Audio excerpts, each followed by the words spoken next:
ఇప్పుడు నేను చెప్పబోయే కథను విన్న తర్వాత మీరు మునుపటిలా అయితే ఖచ్చితంగా ఉండలేరు. కొన్ని సంవత్సరాల క్రితం మిసెస్ థామ్సన్ అనే ఒక పాఠశాల ఉపాధ్యాయురాలు ఉండేది. పాఠశాలకు వెళ్లిన మొదటి రోజున ఆమె తన 5వ తరగతి విద్యార్థుల ముందు నిలబడి అందరూ ఉపాధ్యాయులు చెప్పే విధంగానే ఆమె పిల్లల వైపు చూసి నేనందరినీ సమానంగా ప్రేమిస్తున్నానని చెప్పింది. కానీ జరిగింది అది కాదు. ఎందుకంటే ముందు వరుసలో ఒక చిన్న పిల్లవాడు కూర్చునున్నాడు. అతని పేరు టెడ్డీ స్టడ్. థామ్సన్ గత సంవత్సరం టెడ్డీని చూసింది. అతను ఇతర పిల్లలతో బాగా ఆడడం లేదని గమనించింది. అతని బట్టలు ఎప్పుడూ మురిగ్గా ఉంటాయి. టెడ్డీ చూడ్డానికి చాలా అసహ్యంగా కనిపించేవాడు. మిస్సెస్ థామ్సన్ ఆ పిల్లాడి పేపర్లలో తప్పులను కనుగొని వాటిపై పెద్ద రెడ్ క్రాస్ వేసి ఫెయిల్ అని రాయడంతో తెలియని ఆనందాన్ని పొందేది. పాఠశాలలో శ్రీమతి థామ్సన్ ప్రతి విద్యార్థి యొక్క గత రికార్డులను తనిఖీ చేయాల్సి ఉంటుంది. కానీ ఆమె టెడ్డీ ఫైల్ను చివరిగా ఉంచింది. ఎట్టకేలకు చివరికి టెడ్డీ ఫైల్ని తెరవగానే ఆమె షాక్కు గురైంది. టెడ్డీ యొక్క మొదటి తరగతి ఉపాధ్యాయుడు టెడ్డీ తెలివైన పిల్లవాడు, ఎప్పుడూ నవ్వుతూ ఉంటాడని, తన పని తాను చక్కగా చేస్తాడని, ఎల్లప్పుడూ మంచి నడవడికను ప్రదర్శిస్తాడని రాసుకొచ్చాడు. 2వ తరగతి ఉపాధ్యాయుడు టెడ్డీ అద్భుతమైన విద్యార్థి అని, అందరూ తనని ఇష్టపడతారని, కానీ అతని తల్లి అనారోగ్యంతో బాధపడుతుండడంతో అందుకే అతని ఇంటి వాతావరణం కొంచెం కష్టంగా ఉంటుందని రాశాడు. తన తల్లి మరణం తనను తీవ్రంగా కలిచివేసిందని, అతను తన వంతు ప్రయత్నం చేస్తాడు, కానీ అతని తండ్రి అతనిపై పెద్దగా ఆసక్తి చూపించడు. మనం ఏదైనా చర్య తీసుకోకపోతే అతని ఇంటి వాతావరణం అతనిపై చాలా చెడు ప్రభావాన్ని చూపుతుందని 3వ తరగతి టీచర్ రాసుకొచ్చాడు. 4వ తరగతి ఉపాధ్యాయుడు టెడ్డీ పూర్తిగా ఒంటరిగా ఉంటున్నాడని, పాఠశాలపై పెద్దగా ఆసక్తి చూపించడం లేదని రాసుకొచ్చాడు. అలాగే అతనికి చాలామంది స్నేహితులు కూడా లేరు. కొన్నిసార్లు అతను తరగతిలోనే నిద్రపోతాడు కూడా. ఇదంతా చూసి మిసెస్ థామ్సన్కి సిగ్గుగా అనిపించింది. అందమైన రిబ్బన్లు మరియు రంగురంగుల కాగితాలతో చుట్టబడిన క్రిస్మస్ బహుమతులను విద్యార్థులు ఆమెకు ఇచ్చినప్పుడు ఆమె మరింత సిగ్గుపడింది. కానీ టెడ్డీ బహుమతి మాత్రం కిరాణా దుకాణం నుంచి కొనుగోలు చేసిన బ్రౌన్ పేపర్లు చుట్టుంది. మిసెస్ థామ్సన్ టెడ్డీ బహుమతిని అందరి ముందు తెరిచింది. పాత రైన్ స్టోన్ బ్రాస్లెట్ ఉంది. అందులో కొన్ని రాళ్లు లేవు.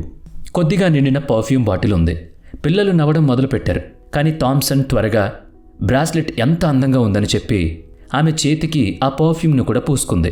టెడ్డీ ఆ రోజు పాఠశాల తర్వాత, మిస్సెస్ థామ్సన్, ఈరోజు మీరు అచ్చం మా అమ్మలా కనిపించారు అని అంటాడు. ఇది విన్న థామ్సన్ పిల్లలు వెళ్ళిపోయాక 1 గంట పాటు ఏడ్చింది. ఆ రోజు తర్వాత ఆమె పిల్లలకు చదువు చెప్పడం కంటే ఎక్కువగా వారికి నేర్పడంపై దృష్టి పెట్టింది. అప్పట్నుంచి థామ్సన్ టెడ్డీపై ప్రత్యేక శ్రద్ధ తీసుకుంది. ఆమె అతన్ని ఎంతగా ప్రోత్సహించిందో టెడ్డీ అంత వేగంగా స్పందించేవాడు. ఆ సంవత్సరం చివరి నాటికి టెడ్డీ తరగతిలో అత్యంత తెలివైన విద్యార్థి అయ్యాడు.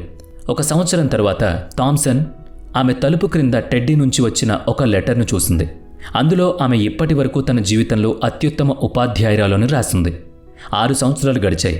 ఆమె మరొక లేఖను అందుకుంది.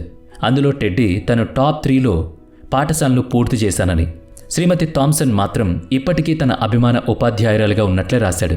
తరువాత మళ్ళీ 4 ఏళ్లు గడిచాయి. మరో ఉత్తరం వచ్చింది.